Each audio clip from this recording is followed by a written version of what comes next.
బలంతో చాణక్య వ్యూహాలతో పాకిస్తాన్కి చుక్కలు చూపిస్తున్న భారత్ను చూసి పాకిస్తాన్ గజ గజ వణుకుతోంది.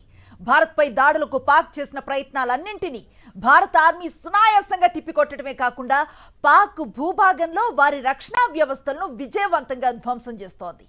పాక్ అస్త్రాలను తిప్పికొట్టడంలో భారత్ అమ్ముల పొదిలో ఉన్న అత్యంత కీలక ఆయుధ హరప్ పాకిస్తాన్ను కకావికలం చేస్తోంది. ఏంటి హరప్? ఏంటి దీని స్పెషాలిటీ? ఆపరేషన్ సింధూర్తో పాకిస్తాన్ దిమ్మ తిరిగి మైండ్ బ్లాంక్ అయింది. తాము చాలా కష్టపడి పెంచి పోషించుకుంటున్న 9 ఉగ్ర స్థావరాలను పాతాళానికి తొక్కేయడాన్ని పాక్ జీర్ణించుకోలేకపోతుంది. ప్రతీకార వాంఛతో రగిలిపోతుంది. కానీ బలవంతమైన భారత్ను ఏమీ చేయలేని పరిస్థితి. భారత దాడుల నేపథ్యంలో పాక్ పాలకులు, సైనికులు ఆత్మరక్షణలో పడిపోయారు. పహల్గాం దాడితో వార్తల్లోకెక్కి పాక్ ప్రజల దృష్టిలో హీరోలైపోదామనుకున్న పాక్ పాలకుల కుట్ర బెడిసికొట్టింది. ఆపరేషన్ సింధూర్తో భారత శక్తి సామర్థ్యాలు ఏంటో ప్రపంచానికి కూడా తెలిసొచ్చింది. ఈ దాడులకు ప్రతిగా ఏదో ఒకటి చేయకపోతే పాక్ ప్రజల్లో తమ పట్ల విశ్వసనీయత పూర్తిగా పోతుందని పాక్ పాలకులు, సైనికులు భయపడుతున్నారు. ఈ క్రమంలోనే భారత్పై ఎక్కడో ఒక చోట ఏదో ఒక స్థాయి దాడి చేసి దాన్ని తమ ప్రజలకు చూపించుకోవాలి అని తాపత్రయపడుతున్నారు. ఈ క్రమంలోనే భారత్లో 15 ప్రాంతాలను లక్ష్యాలుగా చేసుకుని పాక్ ఆర్మీ క్షిపణులు, డ్రోన్లను ప్రయోగించింది.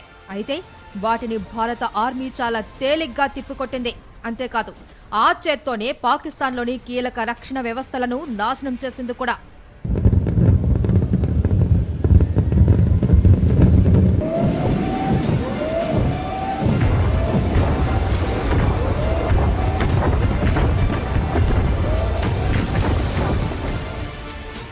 తమ ప్రయత్నాలు ఒక్కటి కూడా సఫలం కాకపోవడంతో పాటు భారత దూకుడు చూసి భయంతో పాక్ ఆర్మీ వెనక్కి తగ్గింది.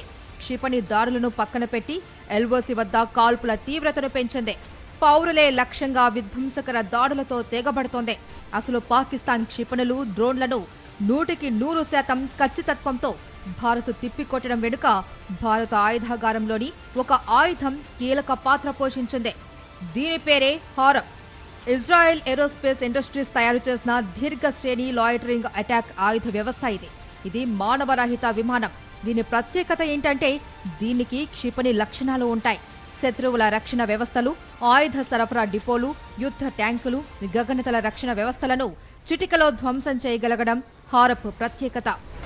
Electro optical, infrared, forward looking infrared సెన్సార్లు, colour CCD camera, anti radar homing సామర్థ్యం కలిగి ఉండే హారప్ శత్రు సేవలకు సంబంధించిన వ్యవస్థలను నిర్దిష్టంగా గుర్తించడమే కాకుండా గురి తప్పకుండా వాటిని నామరూపాలు లేకుండా ధ్వంసం చేసేస్తోంది.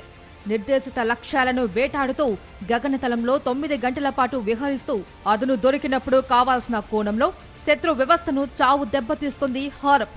హారప్ కు పూర్తి స్వేచ్ఛనిచ్చి ప్రయోగించవచ్చు.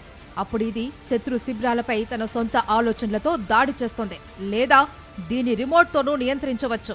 శత్రు దేశపు భూభాగంలో యుద్ధ ట్యాంకర్ కానీ, ఆయుధాలు రవాణా చేసే వాహనాలు కానీ కనిపిస్తే వాటిని స్కాన్ చేస్తుంది హారప్. ఇన్ఫ్రారెడ్ రేస్ ద్వారా వాహనాల లోపల ఏమేమి ఆయుధాలు ఉన్నాయి, పేలుడు పదార్థాలు ఉన్నాయో కూడా నిశితంగా గమనించగలదు. ఆ వెంటనే దాన్ని ఆనవాళ్లు మిగలకుండా బూడిద చేసి పారేస్తుంది. ఎలాంటి వాతావరణంలో అయినా హారప్ చాలా సమర్థవంతంగా 100% ఖచ్చితత్వంతో తనకు అప్పగించిన పనిని పూర్తి చేస్తుంది. రాత్రి పగలు అన్న తేడా కూడా లేదు. ఎప్పుడైనా అదే సామర్థ్యంతో ఖచ్చితత్వంతో పనిచేస్తుంది. శత్రువు దిశగా 1000 కిలోమీటర్ల పరిధి వరకు హారప్ దూసుకుపోయి తన లక్ష్యాన్ని ఛేదించగలదు. గగనతలంలో శత్రువుల రక్షణ వ్యవస్థలను ధ్వంసం చేయగలదు. శత్రు దేశాల రాడార్లను, క్షిపణులను తప్పించుకొని గగనతలంలో దూసుకుపోను కలదు. ఈ కారణంగానే భూ ఉపరితలం నుండి గగనతలంలోకి లక్ష్యాలను ఇది ఛేదించరాగలదు.